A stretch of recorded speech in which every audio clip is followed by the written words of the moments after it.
Welcome to this free immigration help channel. Today is April 16, 2023, and we are getting into the volume 64 of me going through your comments and answering your immigration related questions. As you can see, I have all your comments pulled up in front of me. Before I begin, I'm going to mention I am not an immigration attorney. This is not a legal advice. All the information that I provide in my videos on this channel are directly from official government sources like USCIS and of course the Department of State with their visa bulletin. So let's start with the very first one from Hebron Abera. The problem is I don't even have my receipt number. My notice letter is not sent anywhere. I accidentally put an address that doesn't even exist. Ooh. Please help how I can get my address fixed. I'm already charged the fee. Okay, Hebron, so you submitted an application for something, you already charged the fee, so they definitely accepted the application. And they have definitely sent out the NOR, notice of receipt, somewhere to the address that doesn't exist. So right now the emergency thing that you have to do is you have to actually use this online form. And in the video that you commented on, I explained how to fill out this online form. It's called AR11. I believe, let me use this as an opportunity to demonstrate the navigation on USCIS.gov website. So this is it right here. This is the front page. We're going to go to forms at the very top. And then we're going to go to all forms at the very first. There you go, AR11. You can file it online. So do this as soon as possible. Now, whenever it comes to the paper form, the physical form, it's slightly different than the online form, because in the online form you actually have to select the form which you're filing it to, like the original application that you have submitted. For example, if you have applied, let's say, for asylum, then you're putting that you have an application pending for asylum. If it's employment authorization, then you're putting the I-765. You get the point. But in the physical form, there is actually no information like this. But in both of the forms, online and the physical forms, you will have to put the previous physical address. And in your case, it's the address that doesn't exist, that the wrong address that you put in there. So if you remember that address, put it. If you don't remember that address, don't put it at all, but make sure to put your present physical address and the mailing address, the correct one, and submit it as soon as possible. Once you do submit it, this online form, make sure to contact USCIS by phone and explain them the situation, explain them that you have already submitted an AR11 to correct the address, and if possible, for them to send you another NOR to the correct address, explain the situation and request, if possible, so that they send you that NOR to the correct address, so that you have it, so that you have your receipt number, so far, so forth. All right, let me put this here so that you know that I have addressed your question, and we're going to move on further to Nemi Prak. Sorry if I'm mispronouncing the name. Thank you very much for your sharing. It's very kind of you. All best wishes and happy Cambodian New Year Day. Thank you very much. Appreciate it. Actually, the country where I come from, we also celebrate a new year in the beginning of spring, because spring, everything is being new plants, new fruit on the tree, and so far so forth. And yeah, it's interesting.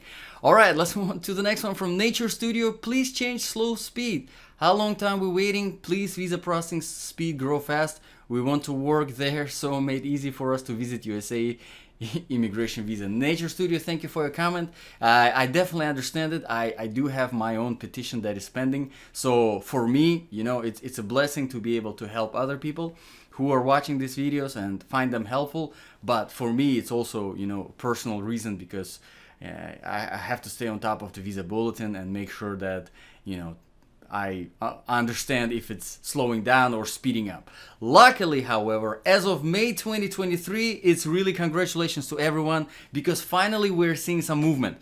Some of the categories, there's still nothing, but I think in the next couple months we will definitely see some movement. So for sure, I think we're going to see some movement on the rest of the categories, just because we had a huge update in May 2023. If you haven't seen the video that I've posted, Visa Bulletin May 2023 yet, check it out. I discuss all of the stuff there. All right, let's move on to the next one from Azim Akib Gilani. Is it now progressing like normal or not? I hope it will progress fast now. Okay, Azim, so I wouldn't necessarily call it progressing as normal at this very moment. Why? Because we did not have update for a very, very long time. For about some of the categories as long as like almost 2 years, we have not seen any updates. So the updates that we're seeing now in May 2023, all right, as of the most recent visa bulletin issue, we see somewhat dramatic changes, all right? Some of the categories moved in a positive way as much as 6 months, all right, which is really, really good.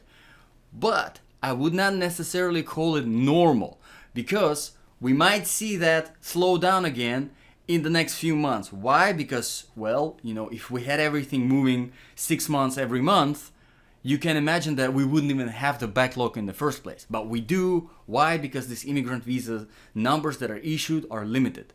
So it's a great question that you ask.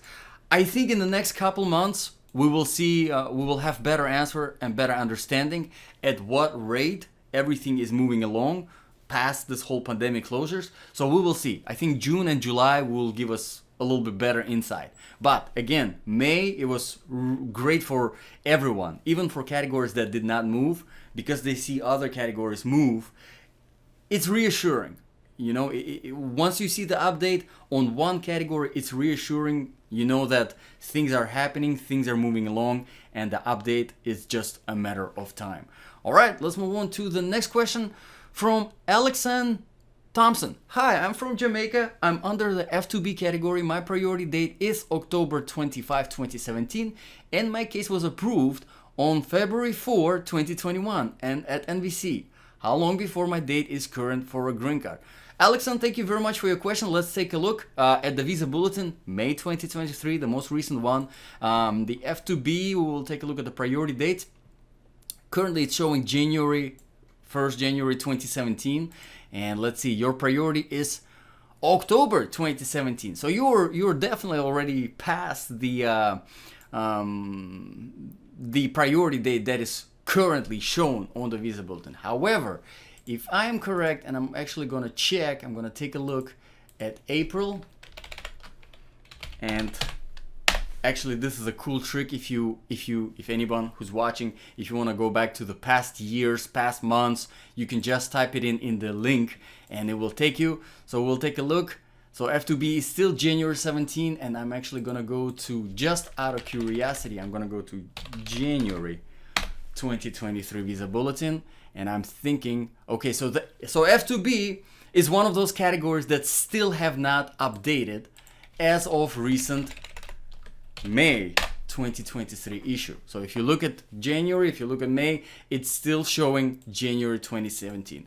Hopefully, because we've seen update on everything else, we will see the updates on the F2B as well, all right, in the next few months.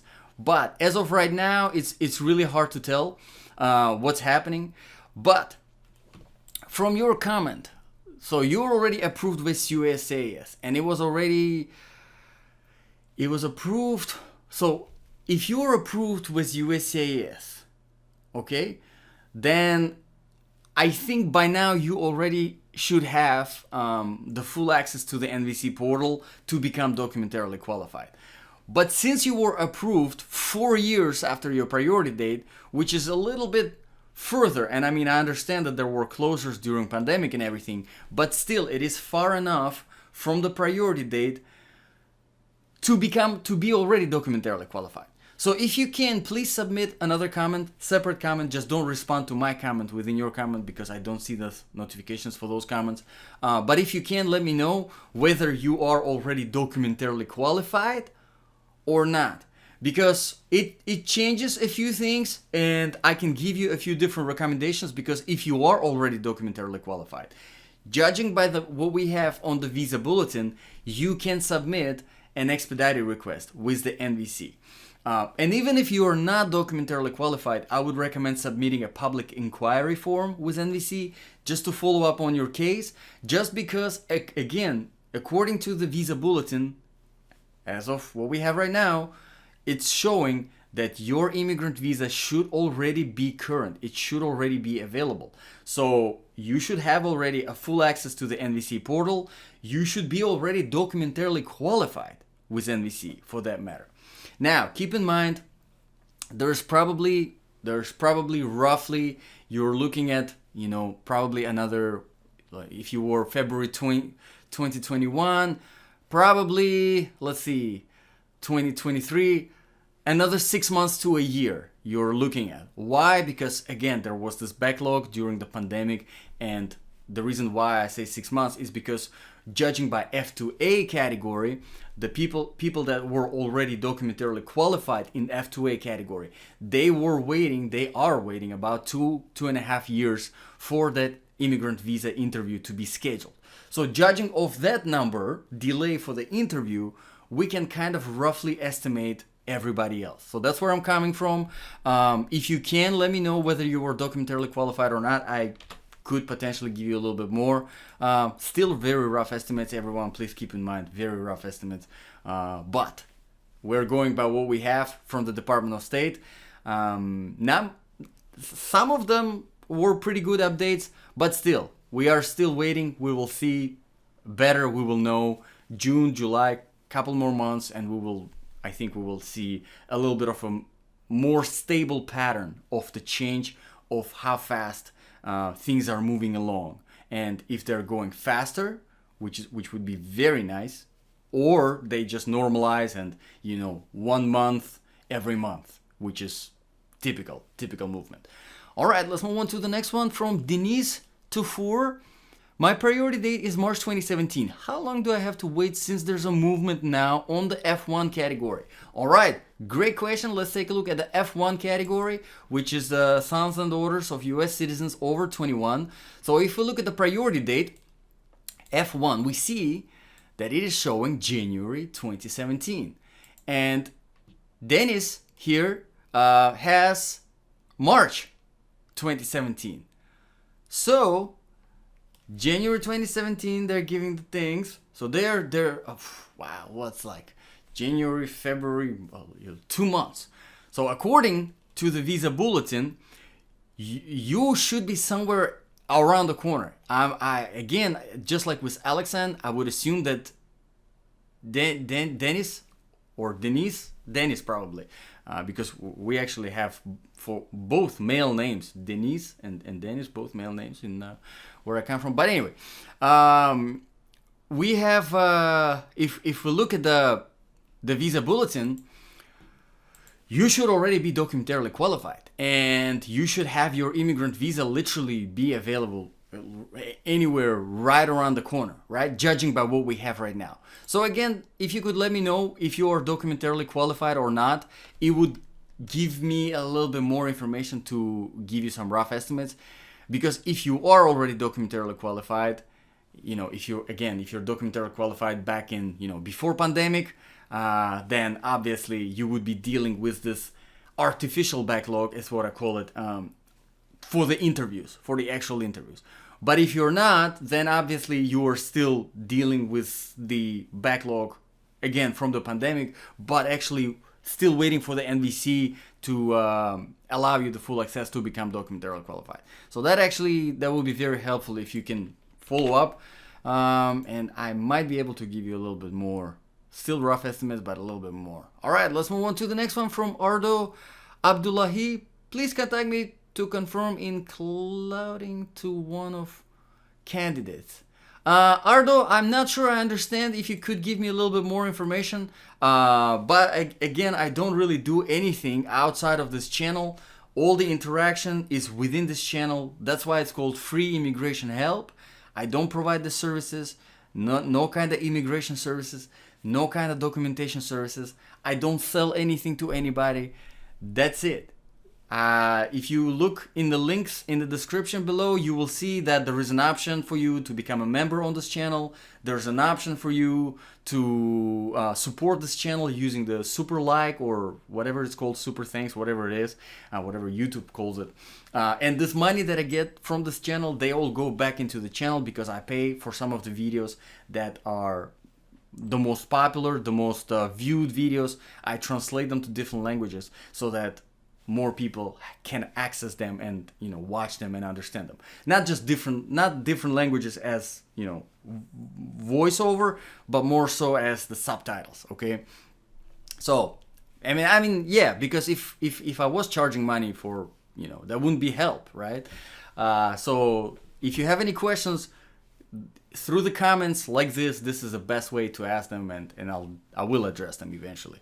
All right, let's move on to the next one from Muhammad Saiduddin. Hi sir, my category is F4 from India. My filing date is 18th May 2006. Can you please tell me how much time it will take for the next step? Yes, absolutely. Let's take a look. So F4, brothers and sisters of US citizens from India. India have their own chargeability area. So let's take a look at the visa bulletin and see what we have. Graph B, dates for filing. These are the priority date graph. F4, India is showing February 2006. And you are May 2006. Wow, so you should be somewhere around the corner. Again, Mohammed, I'm gonna ask you, like I asked Dennis and like I asked Alexan, are you already documentarily qualified?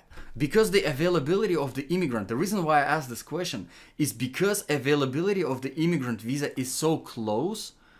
I think by now NVC should have already granted you the full access to the portal where you can submit all the financial documents, the affidavit of support, pay all the fees, and become documentarily qualified.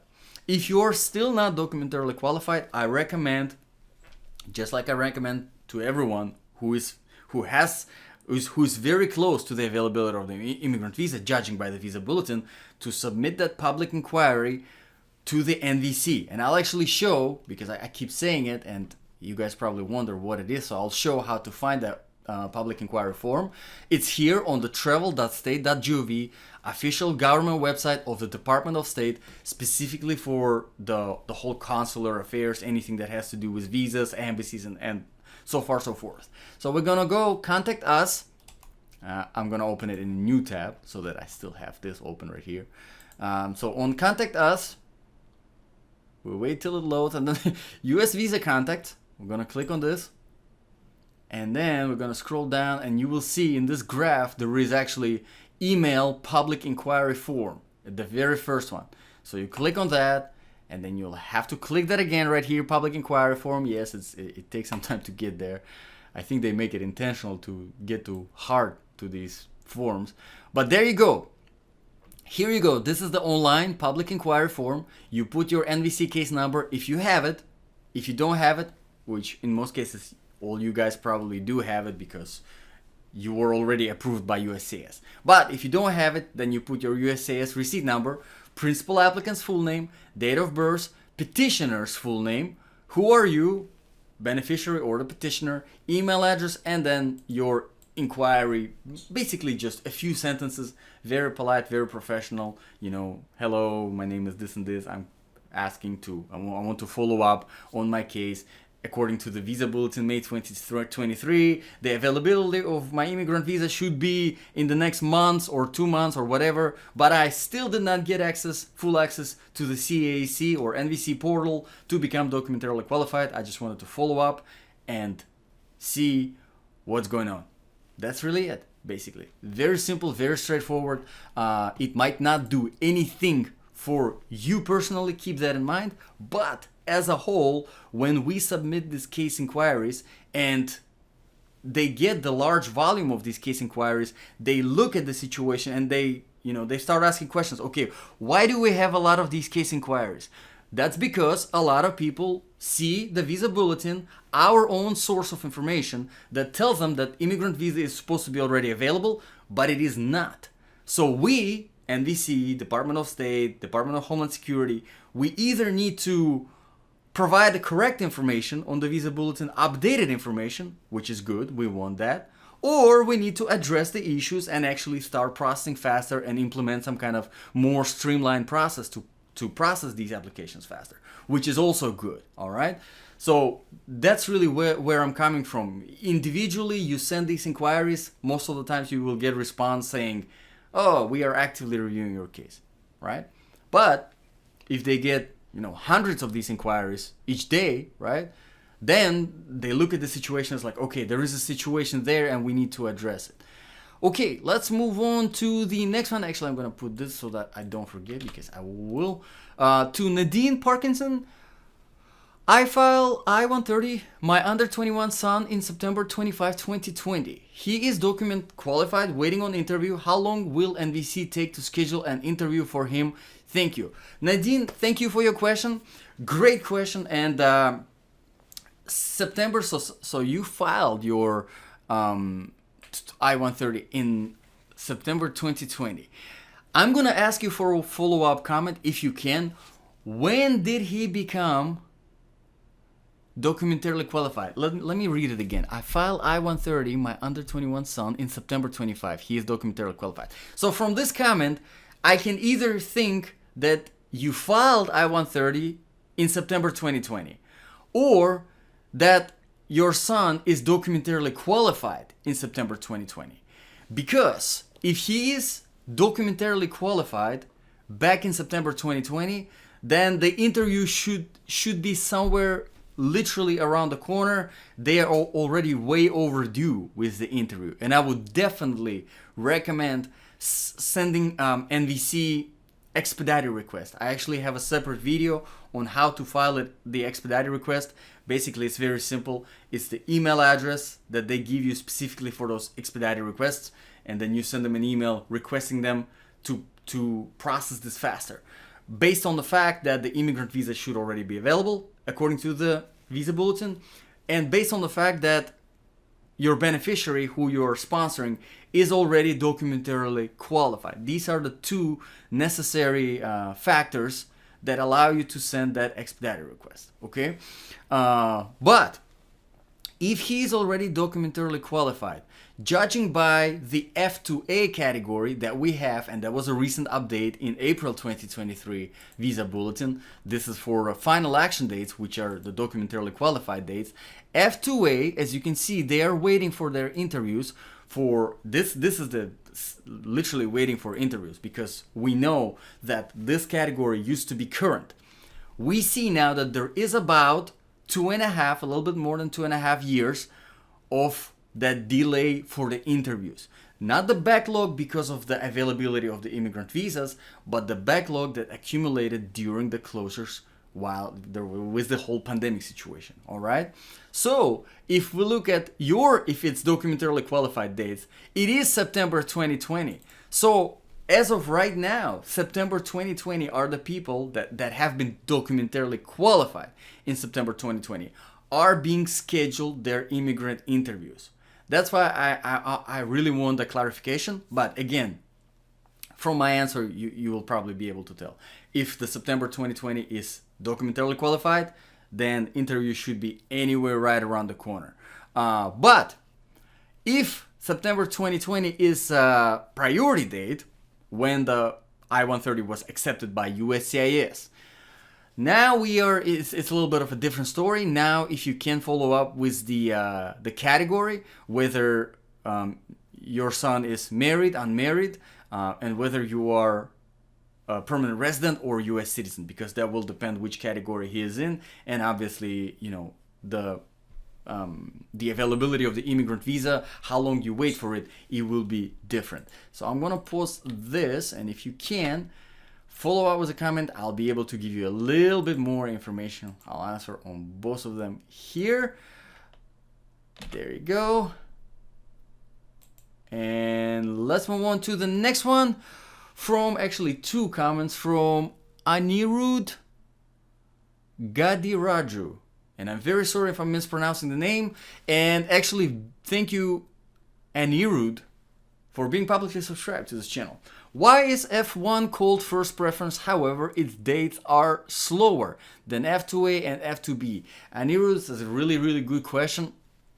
So if you look at the actual categories, and if you really want to dig deeper into this whole, statistics whenever it comes to the issuance of the immigrant visas, you can actually find it here on this website, on the Department of State's website, the travel.state.gov.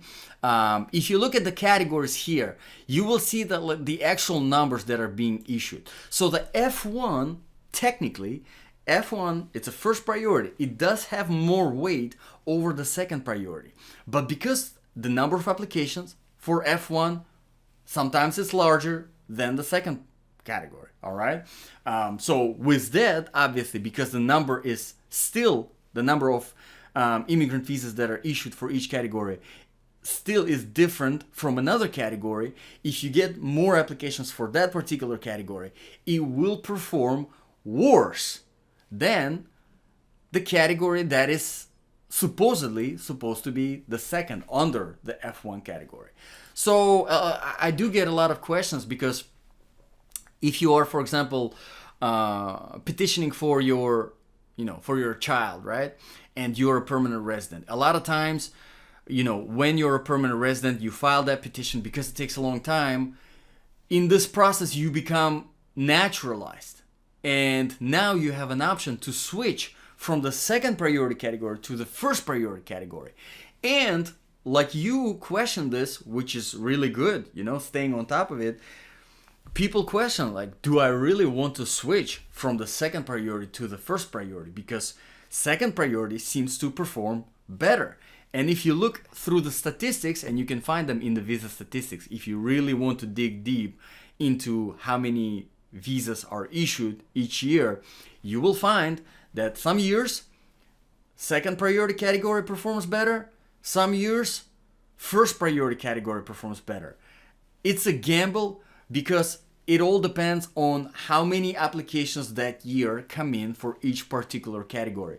So you might switch to first priority and it might perform faster, or you might stay in the second priority and not switch to the first priority, and the application might be processed faster.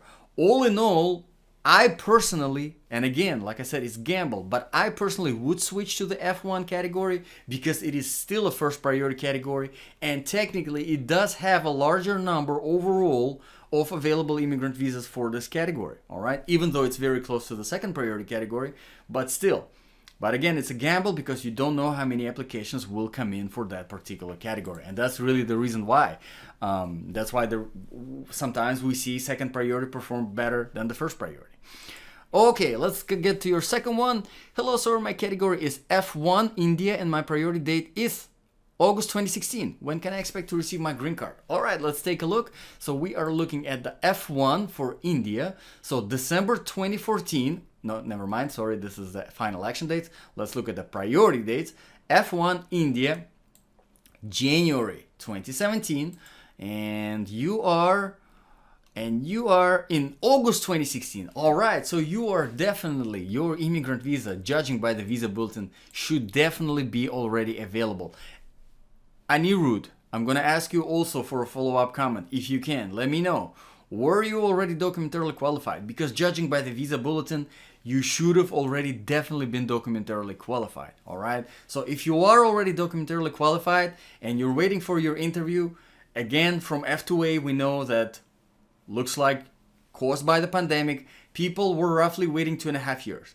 Again, don't be stressed out too much by this 2.5 years, because these 2.5 years, I'm thinking they will go by much faster than actually 2.5 years. Why? Because this backlog that we're dealing with from the pandemic when it comes to interviews is not within the NVC and the availability of the immigrant visas. We are dealing with the backlog, with the delay on interview scheduling, because the embassies were closed for a very long time. We see the aftermath of it.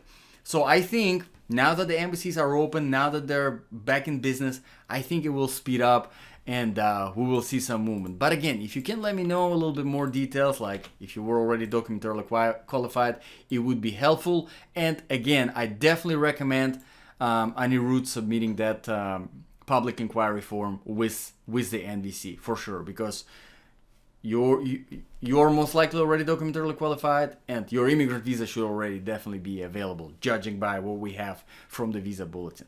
All right, let's move on to the next one from Reinhard Clark. If your priority date is March 28, 2017, now they are at January 1, 2017, when do you think NVC will allow you to pay fees and upload documents? Okay, so if your priority date is March 2017 and they are on January 2017, that's only February, it's like 2 months. Usually NVC, most of the times, NVC allows you the full access somewhere around 6 months. up to a year until the availability, closer to the availability of the immigrant visa. In your case, it's just 2 months. So again, Reinhard, like I did give recommendations to in my previous answers, definitely submit that public inquiry form, just to remind them and say, hey guys, judging by the visa bulletin, May 2023, the availability of the immigrant visa should be coming up very, very close, and I still do not have the full access to the portal to become documentarily qualified. I wanted to follow up, and I wanted to see, just to give them a little bit of a nudge, and say, hey, I'm on top. I didn't just let my case go and whatever happens, happens. I'm actually paying attention. I'm checking on the visa bulletin, and I want to know what's going on. It's good. We need to do that. We need to show that we are on top of our cases. And a lot of times you will see, people that are actually paying attention to the visa bulletin and I was the same way too. I was the same way. I'm an immigrant myself. It took me 14 years.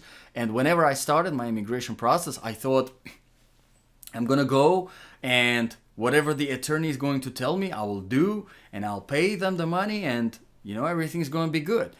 Well, everything didn't turn out very good, let me tell you. For me, it was a nightmare. My immigration process was absolute nightmare. I had the intent to deny, I had the denial, I had the court, and all of that literally was because I let the case go from my hands into somebody else's hands, and I thought that because this is their job, they will do their job. Unfortunately, that's not how it works, and when I found out, it was already kind of too late, so I had to deal with the aftermath and then deal with other people that, work in the field. And yeah, so it's still a blessing for me because, it allowed me to understand and become very familiar with the process, and now I can potentially help. I understand maybe some don't find this helpful, and I completely understand it. But if you do find my answers helpful, then it's a blessing. This all I can wish for.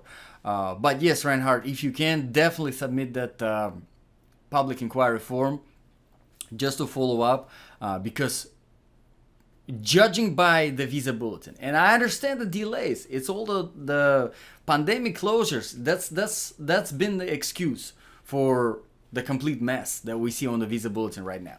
I understand that, but it's been a while ago, so at this point they should have already gave us the updated numbers, and we do see the updates now with April, with May finally, and with June, July. I think we will have more information, but still, it's not an excuse to keep people waiting.